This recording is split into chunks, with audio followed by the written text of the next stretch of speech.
2018, Mera got her first solo comic book series ever, and that's the same year that the Aquaman movie premiered. So it's a 6-part mini comic book series, and this is the first issue. In this issue, we see Orm, Aquaman's brother, and he's living on land with a woman and her son who considers him to be his father figure. Mera is also living on land after having lost most of her powers, because in Atlantis, Wrath comes in and takes over the entire kingdom when he exploits the people's distrust of Arthur for choosing between the human world and Atlantis. So he takes advantage of the city and its people, and they banish Mera and declare her queen in exile. In issue number 2, Orm is watching television and he sees Mera on the television and decides to go and find her. When he finds her at the beach, he's completely dressed as Ocean Master, and he is angry with her, telling her that she is not fit to be the Queen of Atlantis because she is born from Zebul and not a true Atlantean. People are bred so weak these days. My dear brother has failed our bloodline, failed everything our ancestors built down the generations. My course is determined by legacy. Atlantis is doomed without a king. Orm, we've both changed. You and I, we've remade ourselves from dark beginnings. You should go back to this family you claim to cherish. Atlantis isn't your life anymore.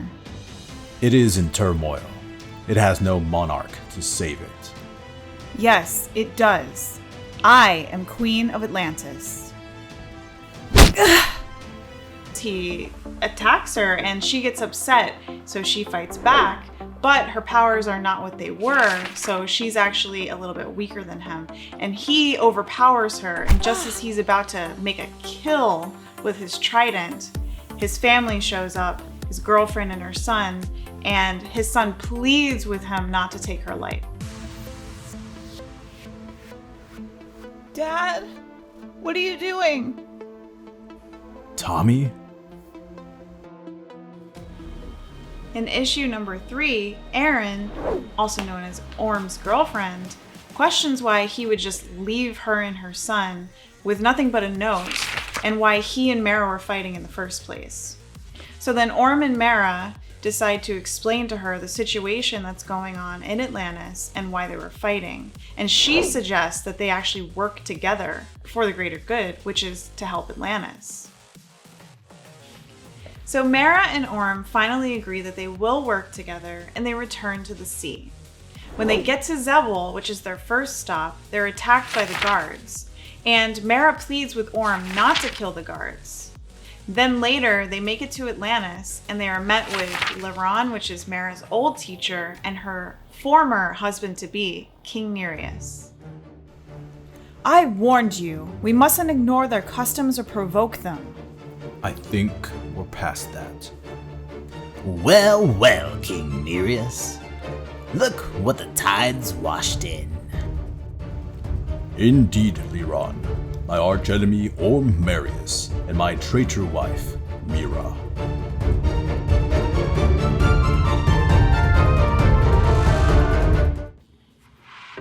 In issue number 4, as a rite of supplication, Mera and Orm have to fight this huge octodon just to have a chance to speak to King Nereus. Because in Atlantis, when you want to speak to someone, you have to make a grand gesture and fight this huge sea animal. I will not be treated as a spectacle for the masses, Mera. Right now, Orm, you'll be lucky not to be treated as lunch. So move! Avoid its limbs. Aim for the brain sac. I have hunted Octodon before. Woman, do not tell me how to. Orm! I said avoid the limbs! Gah! Ah! Meanwhile, back in Amnesty Bay, Aaron and Tula, who's Orm's half-sister, are discussing how he overcame the dangerous man that he once was when he became a family man on land. So Tula takes it upon herself to return to the ocean to make sure that everything is okay with Orm. After defeating the Octodon together, Mera and Orm go to the throne room of Zebul to speak to Nereus, and they try to convince him to join them in the fight against Wrath to take back Atlantis. I have been declared queen in exile, and as queen, I promise that if you stand with me in this, Zebul will have the gratitude and friendship of a Zebul-born Atlantean monarch. Yeah, you? By all the deepest gods, what? Yes, it took me a moment to contemplate, too. Great gods of the deep, Mera girl. I am so proud of you. You sent me out all those years ago to end the war with Atlantis. I didn't do it the way I was supposed to, but perhaps now I can achieve it by other means, in a better and more lasting way. No! No! No! No! Whole damn world's gone mad. I knew he wouldn't be happy, but... He's furious because you've overtaken him. Queen of Atlantis? My Lord King needs time to cool off before he sees the good that can come from this. Mera goes to visit her grandmother Lamia, and Lamia tells her how Atlantis has a respect for masculine martial prowess, rather than being excited to see her granddaughter after such a long time. Meanwhile, Orm and Nereus are having a conversation, and Nereus asks Orm, "Do you miss how power feels?" So then later on, Lamia speaks with Nereus, and she tells him that siding with Orm and Mera against Wrath will help Atlantis.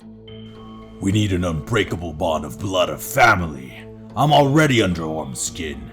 Are you prepared to deal with Mera? Of course, my Lord King. She's delivered to you the means of achieving a great and lasting victory. And it's time my granddaughter was properly punished for turning her back on Zebul. Then later, Tula is on her way back to the sea, back to Atlantis, and she's captured by the guards and taken hostage.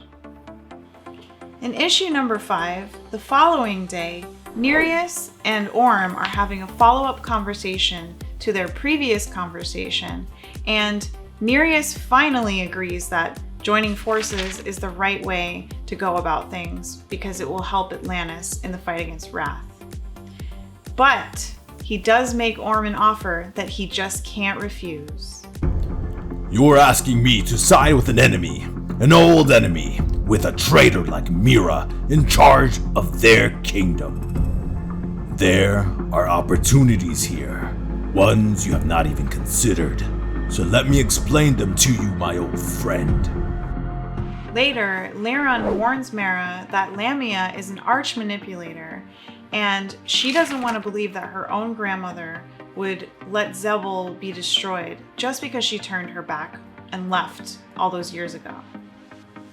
So later, Orm comes to get Mera to let her know that Nereus has finally made his decision.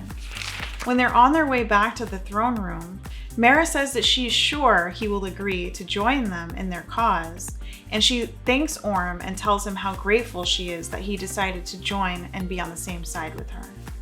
When Nereus tells them that he will join them in the fight against Wrath, he says he'll do so with one condition, that Orm leads them to war as the king of Atlantis. Then Lamia chimes in and says that Zebul will only follow Orm into war, not Mera.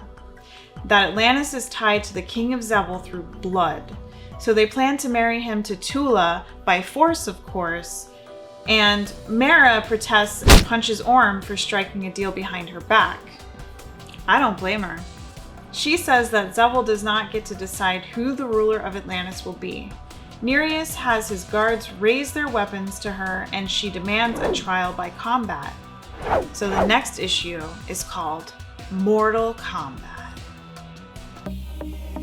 In issue number 6, the final issue of the series, Mera and Orm are getting ready to go into a trial by combat, and Nereus, Lamia, and the crowd are all rooting for Mera to be defeated.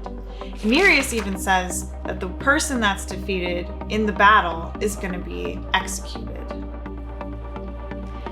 Mera tells Orm while they're fighting that people are nothing more than pawns to him, herself included, and he seems to have the upper hand of the fight because her powers are still weakened. especially when Lamia's eels attack her, but then she's actually able to fight them off and defeat them. Orm attacks Mera with everything that he has, and through her selfless will and training in Zebul, she attacks him with everything that she has. Great Neptune!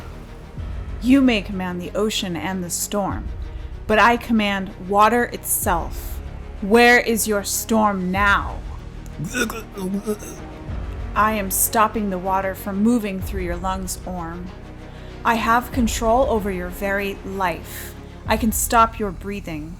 I can trigger a stroke. You're not the king Atlantis deserves. And you never have been. Ocean Master, submit. Kneel before your queen.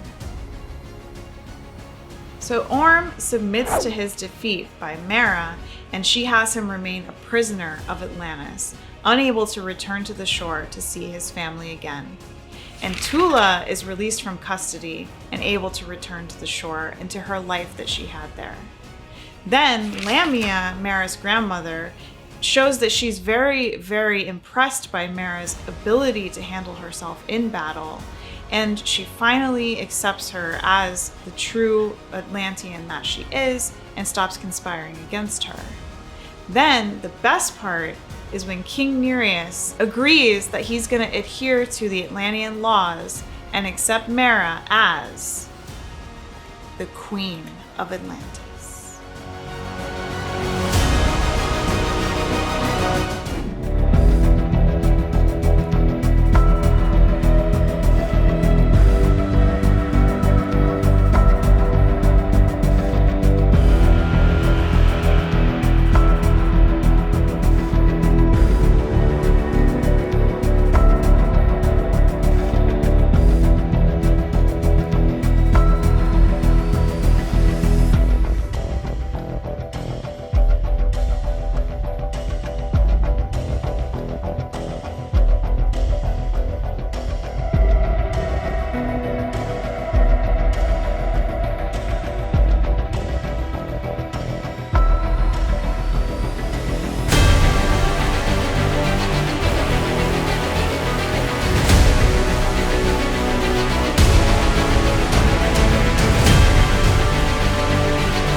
Thanks for watching Cosplay My Way. I'm ElecTrish, and thanks for learning more about the Queen of Atlantis, Mera.